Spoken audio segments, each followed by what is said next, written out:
Hawkins had never been the same since the gates closed. The town looked normal on the surface, streetlights humming, children biking on empty roads, dogs barking lazily. But for those who had lived through it, nothing felt right. Every sound carried weight, every shadow had memory. The upside down had been quiet, yes, but quiet in Hawkins wasn't safety. Quiet was a warning. Mike Wheeler walked home from the arcade, carrying his backpack heavier than usual. He didn't need to look at his phone. He already knew 11 had disappeared that night the last gate sealed. No light, no echo, no trace. Just gone. 11 was gone. Well, Byers met him halfway down the street, hands stuffed in his jacket pockets. His eyes, always just a touch too wide, scanned the neighborhood. "Mike," he said, voice low. "You feel it too?" Mike hesitated. "Feel what?" "The quiet. The way it's waiting." Will nodded toward the lab ruins on the hill. The trees around it swayed unnaturally, even though there wasn't a breeze. "It's not gone. It's just watching." Behind them, Dustin ran up, helmet slung across his back. "Guys, you're not gonna believe this," he said, nearly out of breath. "I got the radio working again." Mike frowned. "Radio? What are you talking about?" Dustin set it on the curb. The old dial radio crackled, then went silent. Then slowly, the static cleared enough to hear breathing. Not human breathing. Too slow, too measured, almost deliberate. Lucas crossed his arms. "It's just interference, right? The lab equipment or something?" Dustin shook his head. "Nope. This isn't interference. I've been tinkering with it all week. This is different." "I hear her." Mike froze. "Her?" Dustin swallowed. 11. I think she's trying to reach us." The air grew colder. Max, leaning against a nearby tree, shivered despite her jacket. "Reach us? How?" "She's gone. She can't." The radio crackled louder, cutting her off. A voice, stretched and thin, like it had traveled far, whispered, "Mike. Mike, help!" Mike's hands trembled as he reached for the dial. He tried to speak, but the voice answered him before he could say a word. "I'm trapped, waiting, alone." Will grabbed his shoulder. "Mike, don't let it hear you too clearly. You remember what my dad said?" Mike nodded, fear coiling in his chest. 11 had vanished into the unknown, and if the Upside Down had learned anything, it could be listening, shaping her words, learning how to reach them without opening the gates again. The group fell silent, listening to the slow, measured breathing. Somewhere deep below Hawkins, in the tunnels where the last gate had been, the ground vibrated lightly. A pulse, a warning, a heartbeat. The radio shifted slightly on the curb, like a living thing. Dustin whispered, "It's not her alone. Something's with her." A scream echoed through the lab ruins in the distance. Not a scream of pain, but recognition. Something that had waited years for this signal had heard it and responded. The kids huddled closer together. Mike's mind raced, remembering the last time 11 had gone into the Upside Down alone. The monsters, the shadows, the voices. He swallowed hard. "We need to find her," he said, "before it finds her first." And somewhere beyond the trees, in the darkness beneath the hill, the shadows moved. Watching, learning, waiting. The scream from the lab ruins didn't echo like a normal sound. It sank into the ground, vibrating through concrete, through bone, through memory. Mike felt it in his chest, the same way he used to feel the Upside Down pushing against reality, like pressure behind the eyes. Lucas was the first to speak. That didn't sound human. No one argued. The radio went dead. No static. No breathing. Just silence so thick it felt intentional. Dustin smacked the side of it once, then again. No, don't do this now." He twisted the dial frantically, but the needle refused to move, as if frozen in place. Will stepped back, his face pale.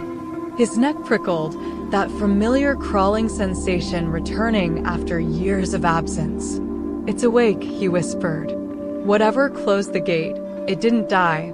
It learned how to wait." Mike turned toward the lab hill. The ruin stood like a scar on the land, fenced off, half collapsed, officially declared safe. Unofficially, everyone in Hawkins knew better. "We should tell Hopper," Mike said, though even he didn't believe it would be that simple. Max pushed off the tree, jaw tight. "Hopper's gone half the time with government cleanup teams. And the last time adults got involved, it only made things worse." Dustin finally gave up on the radio. "Guys, this isn't just a signal. It's a response. Like a call and answer." A low rumble interrupted him. The ground trembled again, stronger this time. Loose gravel skittered across the road. Somewhere beneath the lab ruins, something shifted, huge, slow, deliberate. Will gasped, doubling over slightly. Mike grabbed his arm. "Will, I can feel it," Will said through clenched teeth. "Not like before. This is different. It's not inside my head, it's around it. Like fingers testing a lock." Lucas looked toward the houses lining the street. Lights flickered in several windows. Dogs barked, then went silent all at once. Max whispered, "Hawkins is waking up." From the hill, a faint red glow pulsed once, then faded. Dustin's voice cracked. "That's impossible. The gate was sealed. Completely." Mike stared at the glow's afterimage burned into his vision. Unless it didn't need a gate. They moved without deciding, feet carrying them toward the lab as if pulled. Every step felt wrong, like crossing a boundary they weren't supposed to cross anymore. As they reached the fence, Will stopped abruptly. "No," he said. "We can't go closer. It knows us." Mike frowned. "How do you?" "Because it remembers," Will said. Vecna wasn't the end. He was a beginning. The wind picked up suddenly, whipping through broken trees. From the lab ruins came a sound, slow, wet, and rhythmic. Not footsteps. Not breathing. Something mimicking both. Then, from deep underground, a voice rose. It wasn't Eleven's. It wasn't Vecna's either. It was layered, overlapping, like many mouths trying to speak at once. "You left her." Mike felt his stomach drop. "That's not her talking." The voice continued, softer now, crueler. "She screamed. She waited. She broke."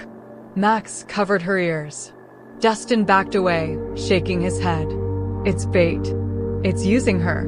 Will screamed suddenly, falling to his knees. Mike dropped beside him. Will's eyes were wide, unfocused. "I see her," he gasped. "She's alive, but she's not alone. There's something wrapped around her mind, teaching her fear." The red glow flared again, brighter, longer. Cracks spidered across the ground near the lab entrance. A thin seam of darkness split the earth, breathing cold air into the night. Lucas grabbed Mike's shoulder. "If that thing opens even a crack." "I know," Mike said. His voice shook, but his eyes hardened. "We finish this. For her." Far below, something smiled without a face. And for the first time since the gates closed, the upside down pushed back. The crack in the ground sealed itself with a sound like wet skin pulling closed. The red glow vanished. The night returned to normal, but only on the surface. Hawkins had learned long ago that normal was just another lie. Will lay on the cold dirt, gasping. Mike knelt beside him, hands shaking as he helped him sit up. "What did you see?" Mike asked softly. Will swallowed hard. A place deeper than the upside down. It's not upside down anymore. It's folded, like it learned how to hide. Dustin paced in tight circles. "That doesn't make sense." The upside down was a mirror. A shadow copy. "You're saying it evolved?" "Yes," Will said. "Because it watched us." Sirens wailed in the distance, faint but growing louder. Red and blue lights flickered across the trees. Lucas exhaled. "Cops. Finally." A familiar truck skidded to a stop near the fence moments later. The door slammed shut, heavy boots hit gravel, and Jim Hopper stepped into the headlights, older, heavier, beard streaked with gray, eyes sharp with something close to dread. "What the hell did you kids do now?" he barked. Mike stood. "We didn't do anything. It started on its own." Hopper's gaze snapped to the lab ruins, then to the cracked earth. His jaw tightened. "I knew it. I told them this place wasn't done." Max crossed her arms. "You always say that. And I'm always right," Hopper shot back. Then his voice softened. "Where is she?" No one answered. Hopper didn't need them to. He saw it in their faces. "You heard her," he said quietly. "Didn't you?" Dustin nodded. "Or something pretending to be her." Hopper turned away, running a hand through his hair.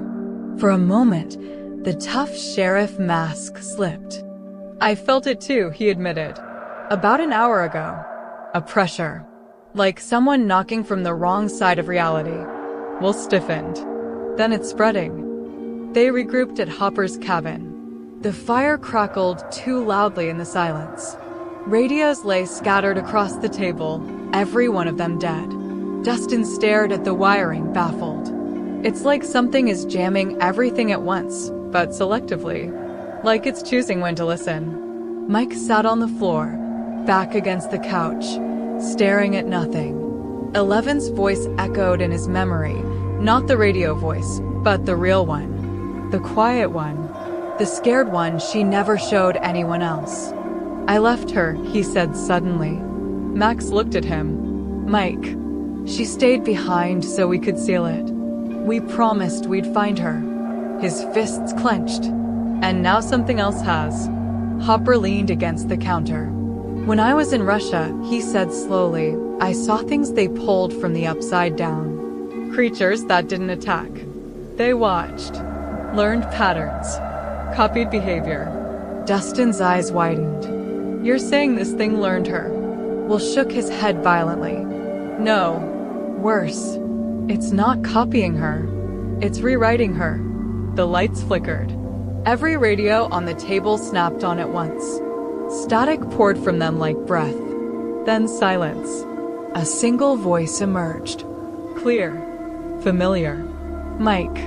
Mike stood so fast the room spun. "L." Hopper grabbed his arm. "Wait." The voice continued, calm and wrong. "You promised. But you didn't come." Will screamed, clutching his head. "That's not her. That's not her voice. It's wearing it." The temperature dropped instantly. Frost crept across the windows.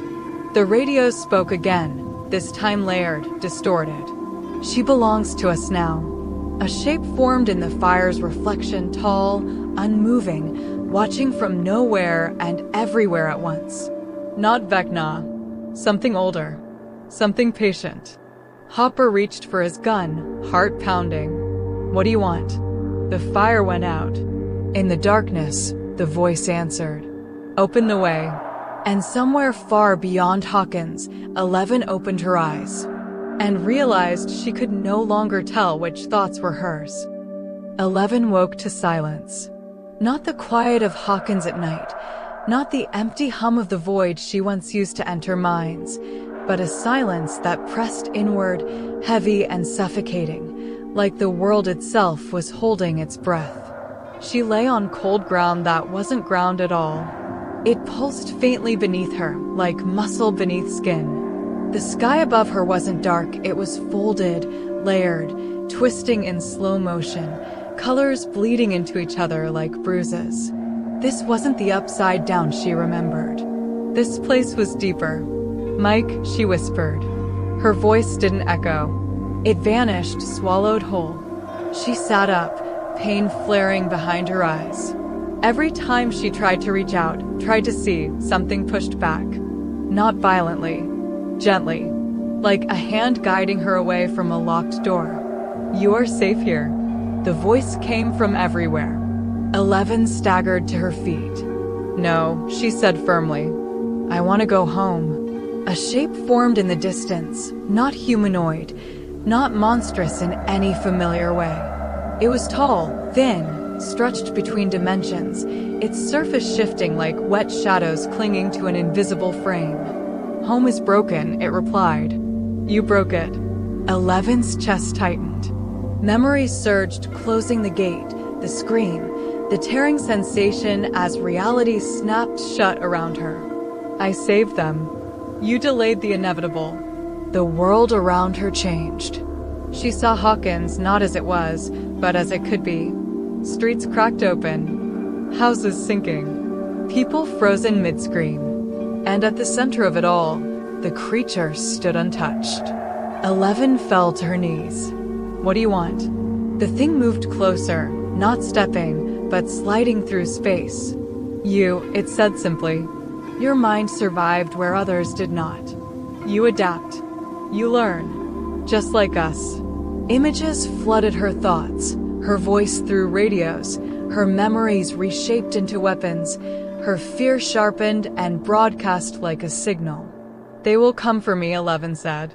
Her voice shook, but her eyes burned with defiance. "They always do." The creature paused.